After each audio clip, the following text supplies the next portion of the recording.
Fala, meus amigos são paulinos, uma excelente quinta-feira para vocês. Estamos aqui trazendo mais um vídeo no canal com essas últimas informações do Tricolor, que agora vai virar a chave e focar no Campeonato Brasileiro. Estou trazendo um corte com essas últimas informações já dessa preparação para o jogo contra o Atlético Mineiro neste final de semana. Se inscreva no canal, deixa seu like, sua opinião aí nos comentários e vamos aí com o vídeo. Para pegar o Galo no final de semana, eu vou trazer o Fernando Vidotto, que traz as últimas do São Paulo, direto do CT. Bem-vindo a Tom mais uma vez, meu amigo.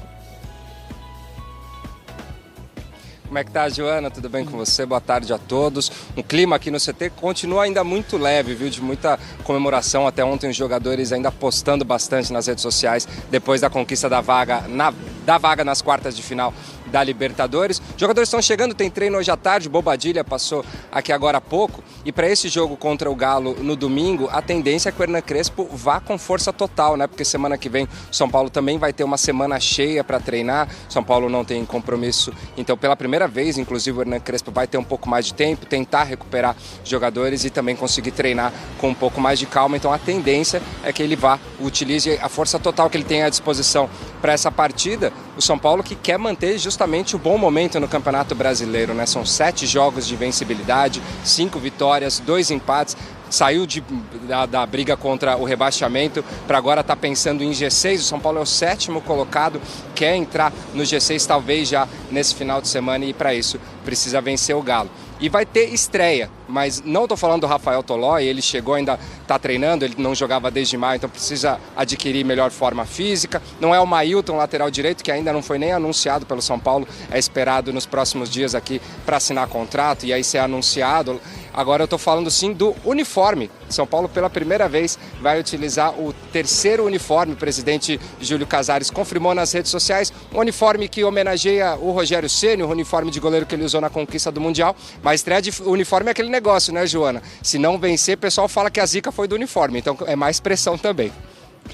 Sem sombra de dúvida, amigo. Muito obrigada pelas suas informações aqui no Taon, que chega... Paulinho, quais são as novidades? Tem alguma? Está aí ainda empolvorosa por conta da classificação e tal. Tem o Galo no fim de semana.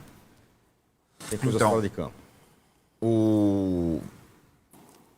O jogo contra o Galo, né, que marca a volta do São Paulo ao brasileiro, eu acho que é uma boa oportunidade para o São Paulo, porque o São Paulo tem um tempo bem suficiente de descanso entre o Atlético Nacional e o Atlético Mineiro. O Atlético Mineiro joga hoje na Argentina, a partida da volta.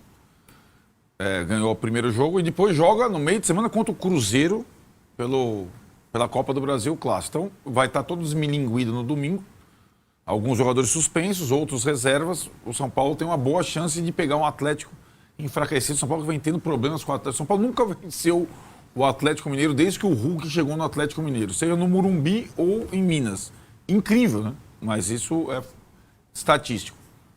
O Crespo vai ganhando mais opções. O Hulk tá suspenso, hein? Não, tá suspenso. O Júnior Alonso tá suspenso. Não, mas não vai jogar ninguém no Atlético. Isso que eu tô falando. Por causa de quinta. Hoje. Hoje e Cruzeiro. O São Paulo tem... no meio do caminho. São Paulo, porque o outro vai pegar o adversário, o Botafogo, a gente falou, né? O Botafogo vai chegar, o Juventude vai pegar o Botafogo desmilinguido. O São Paulo vai pegar o Atlético desmilinguido. E o Crespo vai ganhando aos poucos opções. O Mailton, lateral direito, está chegando hoje, fazendo exames para talvez ser anunciado. E aí o São Paulo completaria o seu elenco com o Tolói e com o Mailton nas ausências lá do Igor Vinícius e do Juan. E aí, como a gente estava falando em relação a Palmeiras e Flamengo, passa a ter 2 campeonatos, um respiro maior entre os jogos e possibilidade de manter uma campanha no Brasileiro que só é possível hoje com aquela arrancada que o Crespo deu, tá ali entre os 8 primeiros, chegar ali um pouco mais próximo do Botafogo mesmo. E na Libertadores observar o que vem por aí, né, que é o jogo de hoje. Acho que o torcedor de São Paulo vai estar ligado em Botafogo e LDU e Botafogo, sabendo que setembro as coisas mudam. Podem mudar, sobretudo no Botafogo. Ainda temos alguns dias de janela. Não sei como será a movimentação do Textor, porque o Botafogo está nas 2 Copas. se o Botafogo for o classificado. Se for o classificado, a gente vai ter a repetição das quartas de final do ano passado, né? Quando o Botafogo eliminou do mesmo jeito. Primeiro jogo no Newton Santos, segundo jogo no Morumbi. Mesma condição, mas isso é para setembro, para pós-data FIFA. São Paulo saberá hoje qual time vai enfrentar na Libertadores. Fala. Só um detalhe ainda sobre o Corinthians. Esse primeiro mandato é de tampão, né? Tampão. 1 ano e meio, não é isso? 1 ano e 3 meses. 1 ano e 3 meses. Aí, se ele for reeleito, Mais o 3. André Castro, são 4 anos e 3 meses para que este $1 bilhão renda dividendos e volte para os investidores, né? Porque não há reeleição no Corinthians, certo? Sim. Calma. Com relação ao São Paulo ainda, Arnaldo, o Mailton pode jogar quando? Ele nem foi anunciado ainda, né? Tem a parte legal também ainda, né? O Tolói também não tem ainda, né? Bid, nada, né? Não. O Tolói vai pro bid nessa semana, mas ele não tem também, condição cara. física ainda, né? São coisas bem diferentes, né? O Tolói estava de férias, há um tempão inativo, não joga desde maio, vai pro bid provavelmente. Eu não creio que ele seja relacionado pro jogo com o Galo, porque ele teria 10 dias de treinamento apenas, menos 7 dias de treinamento. Em relação ao Mailton, se for concretizada a contratação depois dos exames médicos, ele vinha atuando todas as partidas pela Chapecoense, na Série B, está em plena forma, tal. Ele pode jogar assim que ele for inscrito no campeonato, se a contratação for confirmada. Acho uma boa contratação, acho melhor a contratação do Mailton do que a do Tolói, embora saiba que o São Paulo precisa, evidentemente, de um zagueiro a mais no elenco. Estão jogando os três, né? O Arboleda machucado todas as partidas. Enquanto o Atlético não vai mudar isso, vai ter o Alan Franco, o Ferrarese e o Sabino. Mas aos poucos, que tá, você vai olhando um pouco mais para frente, né? A semana que vem o Wendel está recuperado. Depois da data FIFA, o Arboleda está recuperado. Aí você vai criando opções, sobretudo do meio campo para trás, eu acho que o Crespo não vinha tendo para a sequência da temporada. E como vem o respiro na semana que vem, dá para ir todo mundo de novo, os mesmos do Atlético. Agora não tem, o São Paulo não tem mais esse problema, né? O intervalo para o jogo do Atlético é suficiente, depois com o Cruzeiro é só no outro final de semana, o Cruzeiro vai ter o Atlético no meio da semana, então, e aí para a data FIFA. Ô, Vessa, se você fosse São Paulino, você preferia pegar a LDU ou o Botafogo? O Botafogo. E você, Mata, se você fosse São Paulino? Eu falei ontem, né? Esqueci o que eu falei ontem. então refaça. Deixa eu pensar aqui. Porque eu acho que Acho que o clima doméstico é melhor pro São resolve Paulo. aqui melhor, eu acho. Também acho. É mesmo, Não gostaria de jogar na altitude. Você lembra quando o São Paulo não pegou recentemente LDU, tá louco. Perdeu também. Então, mas lembra, em determinado momento do jogo, quase perde o controle lá do jogo. Pra Quase tomar... não, foi então, massacrado. Essas coisas de Libertadores assim, eu acho que contra time brasileiro é mais difícil você perder esse controle. Assim. Botafogo, cara. Botafogo. O ambiente é bem menos hostil. O estádio é grande. Longe pra caramba. Cara, Botafogo. Muito bem. Aliás, se o São Paulo pegar o Botafogo, meu palpite será sempre 80-20 pro São Paulo. Porque teve print vazado. Deixa eu dar um oi pro Éder Traschini, que está aqui com a gente. Tudo bem, Éder? Boa tarde. Tudo bem, Diego? Boa tarde, Lívia, PVC, todo mundo que acompanha de primeira. Bastante coisa para falar desses bastidores políticos do São Paulo. Já antecipando, né, o processo de 2026, uma mensagem que foi enviada num grupo do Zap, assim como foi o Runco lá no Flamengo, né? Teve eu perguntei para todo mundo, ele estava aqui, eu fui perguntar de manhã. Você já mandou um e-mail para o lugar errado?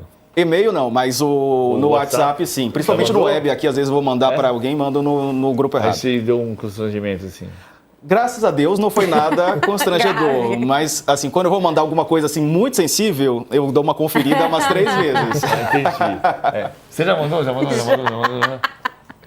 passou um carão? Já passou um carão. Eu sou campeão nessas bolas fora. Então, é o seguinte, revelou um racha, né, no São Paulo essa mensagem de WhatsApp. Tudo começou com o diretor de comunicação, o José Eduardo Martins, numa mensagem equivocada, naquele erro ali na hora de mandar no Zap, né?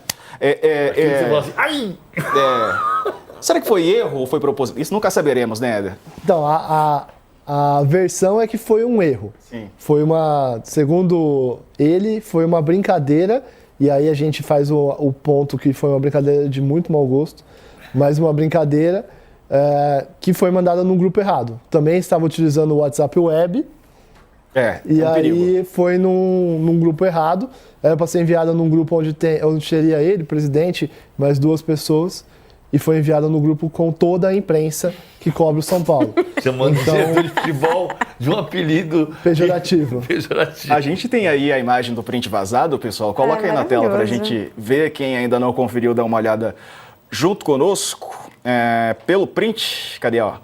Print vazado no São Paulo acentua racha entre Morumbi e Barra Funda. Éder, o que exatamente dizia, meu amigo? O print falava que vou vazar, abre aspas, vou vazar que o Boca seria o apelido pejorativo do diretor de futebol, Carlos Belmonte, tentou emprestar o Henrique, que é o jogador, o ponta que entrou bem, de graça, e o presidente vetou. Então essa foi, segundo o Zé Eduardo Martins, uma brincadeira, coisa que os apoiadores do Belmonte não acreditam que tenha sido uma brincadeira, e também se foi uma brincadeira que teria sido de péssimo mau gosto. E isso revelou um racha, assim, que a gente já vem acompanhando, um bastidor muito rachado entre o que a gente chama de Morumbi e o que a gente chama de Barra Funda, que hoje nenhum dos dois mais é esse nome, né? É o Morumbis e o Super CT. Nenhum dos dois é Morumbis e Barra Funda. Mas enfim, é o pessoal, porque para quem não conhece, no Morumbi... O Morumbis fica no bairro do Morumbi. E o Super CT fica no bairro da Barra Funda. Exatamente. Agora tudo é name rights, né, PVC? E aí o Morumbi é onde trabalha a diretoria do São Paulo, toda ela, exceto a de futebol. A de futebol trabalha no CT da Barra Funda, hoje Super CT. E então existem ideias conflitantes entre as duas frentes, as duas diretorias. Basicamente, o pessoal do Morumbi quer o superávit de qualquer jeito, quer diminuir o orçamento, diminuir gastos de qualquer forma para conseguir fechar o ano num superávit, e o pessoal da Barra Funda, do Super CT, quer conseguir um desempenho esportivo ali do departamento de futebol, e aí isso muitas vezes entra em conflito, porque para conseguir um desempenho esportivo, você precisa gastar, contratar um reforço, e você precisa de dinheiro para isso, e aí você entra em conflito com quem quer, de qualquer forma, conseguir um superávit. Então é esse o ponto que começou a rachar, e foi cada vez mais rachando. E aí o principal componente disso hoje é uma antecipação da eleição. Por quê? O São Paulo tem eleição no final de 2026. E aí como é que funciona para votar? Não é um voto aberto, é voto só dos conselheiros do São Paulo, né? Não é público. Então, quem decide o próximo presidente do São Paulo são os próprios conselheiros do São Paulo. Então, é muito um jogo político ali para entender quem vai ser o próximo candidato, porque o Casares já foi reeleito, ele não pode sair de novo para a reeleição. Então ele vai ter que indicar alguém. O Belmonte, ele perde espaço? O Belmonte seria, há muito tempo, vem sendo falado como o sucessor natural do Casares, mas diante desse desentendimento, algumas pessoas passaram a não querer o Belmonte como o sucessor do Casares. Passou a perder força entre os apoiadores do Casares, e surge um novo nome, que é o do Márcio Carlomagno, que é o superintendente do São Paulo hoje, surge como possível candidato do lado do Casares. Isso não cai bem para o lado do Belmonte, para o lado dos apoiadores do Belmonte. Né? Porque o Conselho de São Paulo é dividido em várias frentes, né? Vários partidos políticos, como passou a se chamar ali dentro. Chegou a ter 13 partidos políticos. Né? Exato. Todos partidinhos. O Corinthians também está repartido assim. É isso. Então, na verdade, o Corinthians está repartido em mais. Eu acho que até o São Paulo tem uma certa uma coesão, digamos. O Júlio Casares conseguiu fazer. O Júlio Casares conseguiu reagrupar. No passado, se dizia o quê? O São Paulo tinha o grupo dos cardeais e tudo se resolvia internamente. E o grande cardeal que resolvia muita coisa internamente era o Lauro Natel. Raimundo Paz de Barros, enfim. Mas o Lauro Natel era um cardeal. Depois disso, nos anos 80, Antônio Leme Nunes Galvão, que foi presidente em 78 a 82, o Galvão passou a ser grande eminência parda.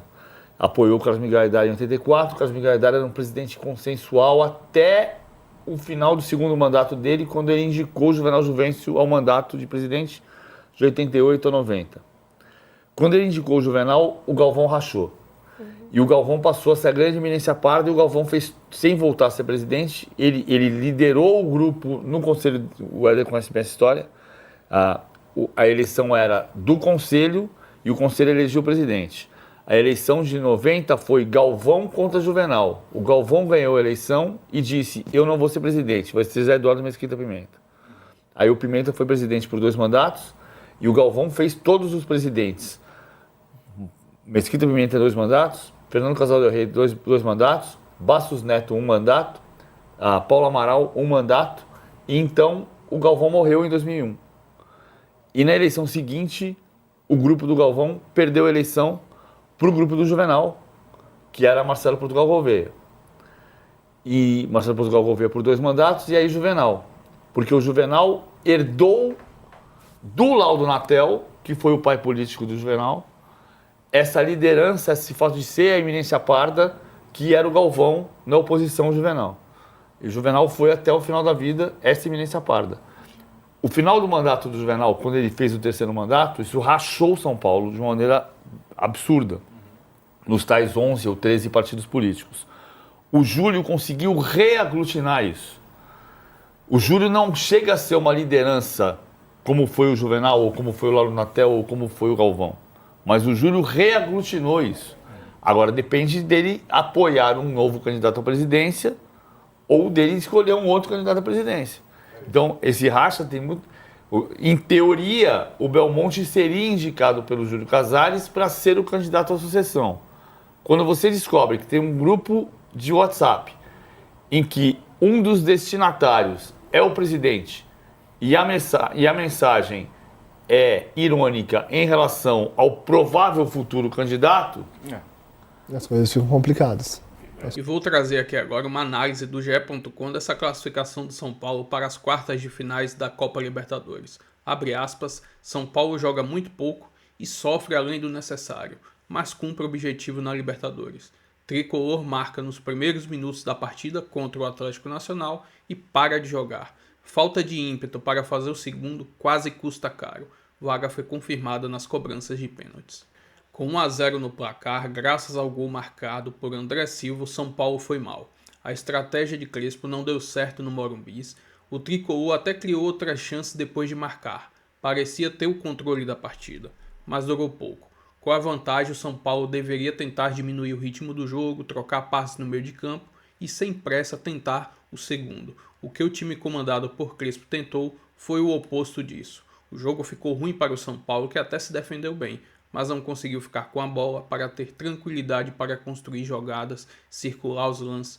Cada vez que teve a posse, o tricolor tentou ser rápido para surpreender o Atlético Nacional e acabou não conseguindo.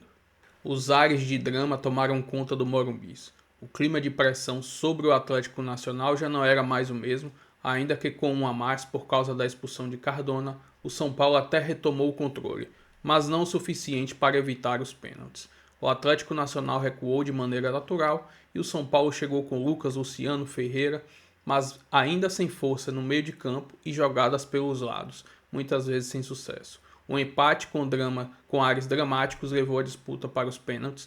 Das arquibancadas, a voz de cada um dos 57.461 torcedores empurrou os jogadores em campo e Rafael brilhou mais uma vez. A defesa de um dos pênaltis desperdiçados pelo Atlético Nacional, somada a outra defesa de penalidade no jogo de ida, transforma Rafael no grande herói do São Paulo nessas oitavas de finais da competição. Numa noite de futebol ruim, venceu quem foi mais eficiente nos momentos mais decisivos, e quem tinha Rafael. Enfim, essa é uma boa análise aí do GE.com dessa classificação do São Paulo para as quartas de finais, e na próxima fase a expectativa é que seja melhor, porque retornará aqueles jogadores que estão lesionados e a equipe do São Paulo ficará muito mais forte. E aí agora é aguardar se será LDU ou Botafogo que jogam nesta quinta-feira. Se inscreva no canal, deixe seu like, sua opinião nos comentários e até o próximo vídeo. Valeu!